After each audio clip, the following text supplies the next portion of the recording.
अब हम लोग सल्तनत काल के बारे में पढ़ेंगे, 1206 से 1526 ईस्वी तक।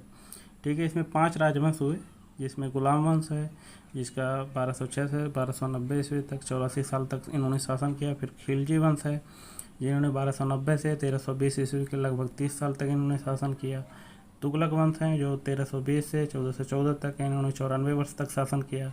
फिर सैयद वंश हैं, जो 1414 से 1451 तक यानी लगभग 37 वर्ष इन्होंने शासन किया। फिर लोधी वंश है, 1451 से 1526 तक यानी उन्होंने 75 वर्ष तक शासन किया। इन सभी में सबसे कम जो शासन किया वो खिलजियों ने, और सबसे ज़्यादा समय तक जो शासन किया वो तुगलकों ने किया था। ठीक है, यही 5 राजवंशों के बारे में पढ़ना है और सल्तनत काल यह समाप्त हो जाता है। ठीक है, अब पहले हम बैकग्राउंड जान लेते हैं। जैसे 1712 ईस्वी में मोहम्मद बिन कासिम जो है अरब का था, वो सिंध पर आकर आक्रमण करता है और भारत को लूट कर चला जाता है। फिर उसके बाद तुर्की आते हैं। ठीक है, पहले कौन आता है तो अरब वाले आते हैं, फिर उसके बाद तुर्की आते हैं, तो ये महमूद गजनवी है, जो भारत पर 17 बार लूटने का प्रयास करता है, वो आक्रमण करता है और इस्लाम का प्रचार प्रसार करता है। फिर ये भी वापस चला जाता है। फिर मोहम्मद गौरी आता है और वह भारत को लूटने का काम करता है और इस्लाम का प्रचार प्रसार करता है और अपने साम्राज्य का विस्तार भी करता है, और ये यहीं पे बस जाता है। इसके 3 गुलाम थे, कुबाचा थे और यलदौज था और कुतुबुद्दीन ऐबक था। कुतुबुद्दीन ऐबक जो है उसको दिल्ली का क्षेत्र मिला हुआ था। गुलाम वंश ये भी एक गुलाम था। यलदौज भी इसका गुलाम था, किसका, मोहम्मद गौरी का। और कुबाचा भी इसका गुलाम था, जो सिंध प्रांत इन लोगों को मिला था। ठीक है, तो अब यहाँ से कुतुबुद्दीन ऐबक से गुलाम वंश की स्थापना होगी। यहीं से चलेगा आगे का टॉपिक। गुलाम वंश 1206 से 1290 ईस्वी तक। इसको इलबरी वंश भी कहा जाता है, इसको ममलूक वंश भी कहा जाता है। गुलाम का मतलब यह है कि इसके सभी सुल्तान गुलाम नहीं थे, इसलिए इसको गुलाम, और इलबरी का मतलब इसके शासक इलबरी तुर्क थे। ठीक है, कुतुबुद्दीन ऐबक जो है, जो 1206 से 1210 ईस्वी तक इसका शासनकाल है, यह गौरी का गुलाम था।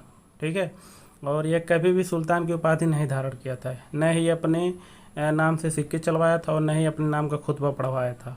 इसलिए, और यह स्वयं को मलिक या सिपाह सलाहकार कहता था। ठीक है, यह गुलाम वंश का संस्थापक, लेकिन वास्तविक संस्थापक नहीं है। ठीक है, और इसकी राजधानी लाहौर है। ठीक, इसका जो कार्य है कुछ जान लेते हैं। इसने कुतुब मीनार का निर्माण प्रारंभ करवाया था। ठीक है, इसने कुतुब मीनार का निर्माण कार्य प्रारंभ करवाया था, पूरा नहीं हुआ था इसके शासनकाल में। और कुतुब मीनार का निर्माण किसकी याद में, तो एक काजी थे, कुतुबुद्दीन बख्तियार काकी, इसी की याद में कुतुब मीनार का निर्माण करवाया था। ठीक है, और 2.5 दिन का झोपड़ा जो है मस्जिद है, यह अजमेर में है, इसका निर्माण कराया था। और वो भी 2.5 दिन में कैसे, तो एक संस्कृत विद्यालय था, संस्कृत विद्यालय को तोड़ कर ऊपर से मस्जिद बना दिया, 2.5 दिन में मस्जिद बन गया। फिर कुब्बत उल इस्लाम मस्जिद जो है दिल्ली में, ठीक है, इसको भी बनवाया था। यह पहला मुस्लिम स्थापत्य है जो जैन मंदिरों को तोड़कर बनवाया गया था। उसके बाद इसने कुछ अपना उपनाम भी लिया था, जैसे मालिक, गौरी का प्रतिनिधि था इसलिए इसको मलिक कहा जाता था। कुरान खां, यानी पूरी कुरान याद थी इसे, पूरी के पूरी कुरान इसे याद थी मुँह जुबानी, और इसे लाख बख्श भी कहा जाता था, यानी लाखों का यह दान करता था। इसकी मृत्यु कैसे हो गई, तो इसकी मृत्यु पोलो या चौगान खेलते समय 1210 ईस्वी में इसकी घोड़े से गिरकर मृत्यु हो जाती है। ठीक है, इसके बाद इसके अगला गुलाम जो है आएगा। अब इसके बाद आते हैं इल्तुतमिश, 1210 से 1236 ईस्वी तक इसका शासनकाल है।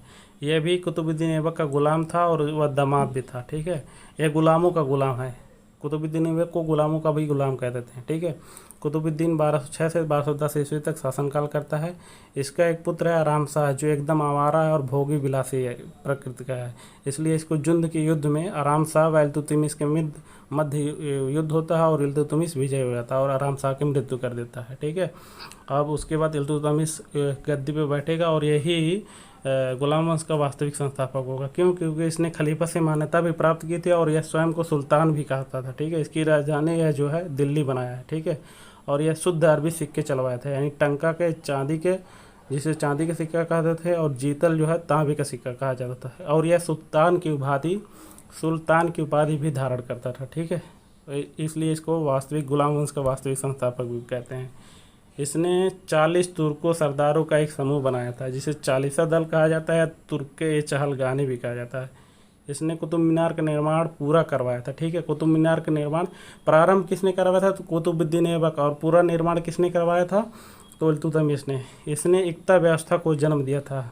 ठीक है, एकता व्यवस्था राजस्व वसूलने की एक व्यवस्था है। ठीक है, जैसे कई क्षेत्र है, ठीक है, इसको क्षेत्र को कई छोटे छोटे टुकड़े में बांट कर, तो इस छोटे टुकड़े को एकता कहा था, और इसके देखभाल यानी राजस्व करने वाले वसूल करने वाले अधिकारी को इक्तदार कहा जाता था।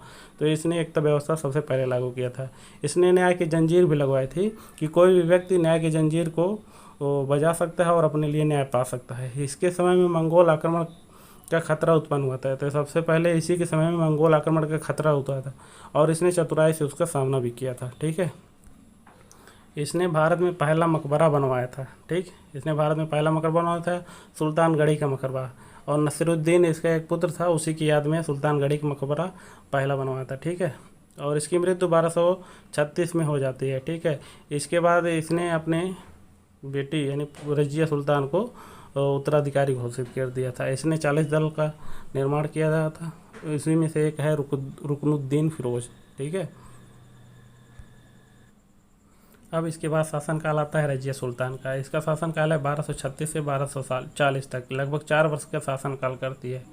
यह पहले मुस्लिम सुल्तान है। ठीक है, अब इल्तुतमिश के 2 बच्चे थे, यानी 2 उत्तराधिकारी थे। एक रुकनुद्दीन फिरोज था जो 40 दल का में दमन करने का, ठीक है, यह दमन करना चाहता था। और रजिया सुल्तान, जो इल्तुतमिश ने रजिया सुल्तान को उत्तराधिकारी घोषित किया था। ठीक है, रुकनुद्दीन फिरोज के बारे में जान लेते हैं। यह बहुत ही क्रूर और उपभोग विलासी शासक था। ठीक है, इसने राज्य में क्रूरता फैला रखे थे एक प्रकार से कहिए, और न्यायपूर्वक कार्य नहीं कर रहा था। ठीक है, यह राजा बनने के लायक नहीं था। तो इसी का दमन करने के लिए रजिया मौका खोजती हैं। और रजिया एक दिन जुमा यानी शुक्रवार के दिन, जिस दिन नमाज पढ़ा जाता है, उस दिन लाल रंग का कपड़ा पहनते हैं और न्याय की जंजीर जो उनके पिता इल्तुतमिश ने लगवाया था वो खटखटाते हैं, और कहती हैं पूरी जनता के सामने, पूरे जनता जो थी और जो अमीर वर्ग भी थे उनके सामने कहती हैं कि ये जो रुकनुद्दीन फिरोज है ये है राजा बनने के लायक नहीं है, सुल्तान बनने के लायक नहीं है, और आप लोग फैसला कीजिए कि मुझे सुल्तान बनाइए, मैं सुल्तान बनने के लायक हूँ।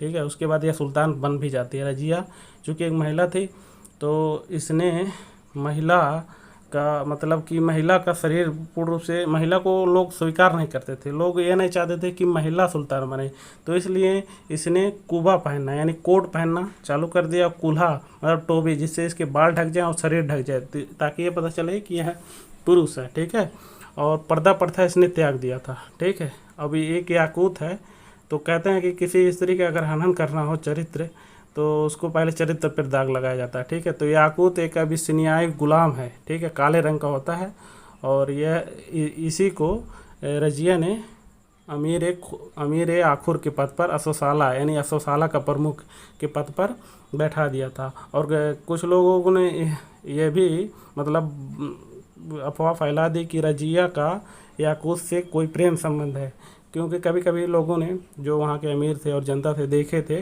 कि अमीर जो आखुर है यह असोसाला का प्रमुख था, तो यह रजिया को घोड़े पर अपने मतलब उठाता भी था और बैठाता भी था घोड़े पर, इसलिए इन्होंने रजिया को मतलब एक प्रकार से इसका चरित्र हनन करने की कोशिश की। ठीक है, उसके बाद क्या होता है, अब रजिया और याकूत के प्रेम संबंध भी है। ठीक है, और 40 दल चाहता है कि अब ये 40 दल में एक यतगीन है और एक अल्तुनिया है, ये दोनों चाहते हैं कि रजिया को किसी तरह मार दिया जाए, क्योंकि यह सुल्तान बनने के लायक नहीं है।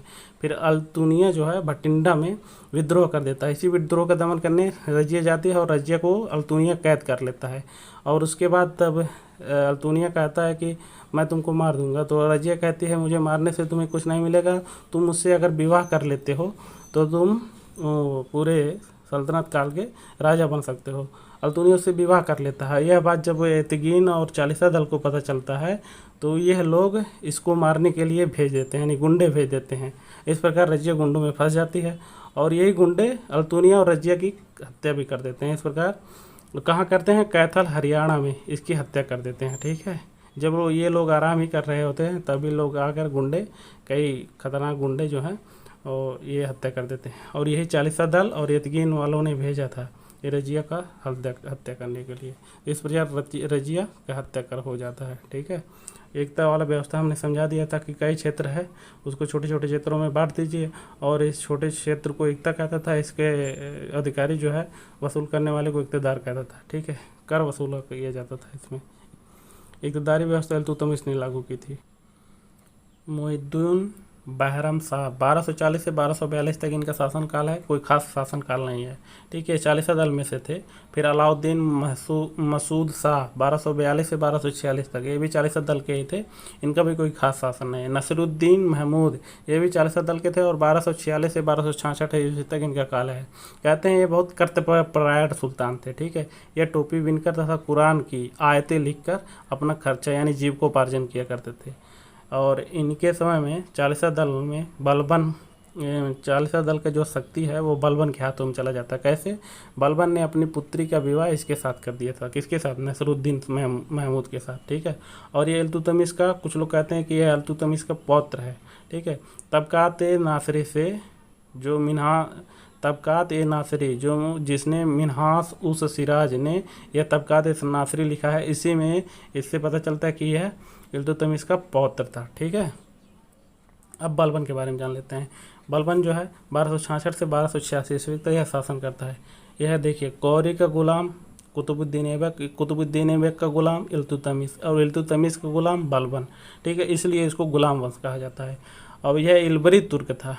ठीक है, और इसकी उपाधि मिली थी, उलूग खां की उपाधि मिली थी। ठीक है, और इसने 40 दल को समाप्त किया था। सबसे पहला काम इसका यही था कि 40 दल का जो वर्चस्व है उसको समाप्त करना है, और उलेमा काजी वर्ग को पृथक कर दिया। ठीक है, इसके समय में सुल्तान का पद जो था वह गरिमा में बहुत ही कम था, और इसने गरिमा को बढ़ाने के लिए, सुल्तान के पद को गरिमा को बढ़ाने के लिए राजत्व का दैवी सिद्धांत दिया था। ठीक है, इसने जिल्ले इलाही शब्द का प्रयोग किया था। जिल्ले इलाही का मतलब होता है कि अल्लाह की छाया का प्रतिनिधि। ठीक है, यानी अल्लाह का दूसरा रूप इसने कहा था, जिल्ले इलाही। ठीक है, और यही एक ऐसा गुलाम है जिसने लौह व रक्त की कठोर नीति का पालन किया था। लौह व रक्त की कठोर नीति का पालन यही इसी ने किया था, बलबन ने। ठीक है, और यह शुद्ध रक्त का नहीं था। लोग हमेशा से कहते थे इसके दरबार में कि यह शुद्ध रक्त का नहीं था, इसलिए इसने अपने आप को फारस की एक अफरासियाब वंश से जोड़ लिया था। कहा था कि नहीं, मैं शुद्ध रक्त का हूँ, अफरासियाब वंश से हूँ। ठीक है, और इसने ही नौरोज़ त्यौहार यानी 9 दिन के रोज़ त्यौहार को इसने शुरू किए थे, जो ईरान में अफरासियाब वंश के लोग मनाते थे। ठीक है, और इसने सिजदा व पैबोस प्रथा भी चालू किए थे, यानी झुककर सलाम करना और पैरों को चूमना। सिजदा व पैबोस प्रथा इसी ने चालू की थी, बलबन ने। ठीक है, उसके बाद इसने सैन्य विभाग में भी काम किया था, जैसे दीवाने आरिज एक सैन्य विभाग का गठन किया था। गुप्तचर विभाग का भी इसने गठन किया था, जिसे बरीद मुमलिकात कहा जाता था, और जो गुप्तचर होते थे उसे बरीद कहा जाता था। ठीक है, इसकी मृत्यु 1286 में हो जाती है। बलबन की मृत्यु के बाद 2 इसके पुत्र होते हैं। एक बुगरा खां होता है जो नालायक किस्म का होता है, एकदम भोग विलासी। ठीक है, और दूसरा योग्य शहजादा मोहम्मद। ठीक है, यह एक योग्य शासक था और यही उत्तराधिकारी बनता है। ठीक है, मंगोलों के खिलाफ ये बहुत आक्रमण करके बहुत मंगोलों को भगाया था, और अंततः मंगोलों ने एक बार विजय प्राप्त कर लिया। क्यों? क्योंकि इसकी हत्या कर दी 1283 में। ठीक है, और उसके बाद अब मंगोल आ जाएंगे। उत्तराधिकारी में कैखुसरोवा इसको घोषित किया था। कैकुबाद जो है ये सुल्तान पक्षघात फिरोज खिलजी का है। ठीक है, और इसमें जो आखिरी जो है मतलब गुलाम वंश का ये क्यूमर्स है। इसी क्यूमर्स की हत्या कौन करेगा? फिरोज खिलजी, और उसके बाद खिलजी वंश का अब स्थापना हो गई। 1290 में क्यूमर्स की हत्या करके फिरोज खिलजी ने खिलजी वंश के स्थापना की। ठीक है, और इस प्रकार यह गुलाम वंश पूरा समाप्त हो जाता है।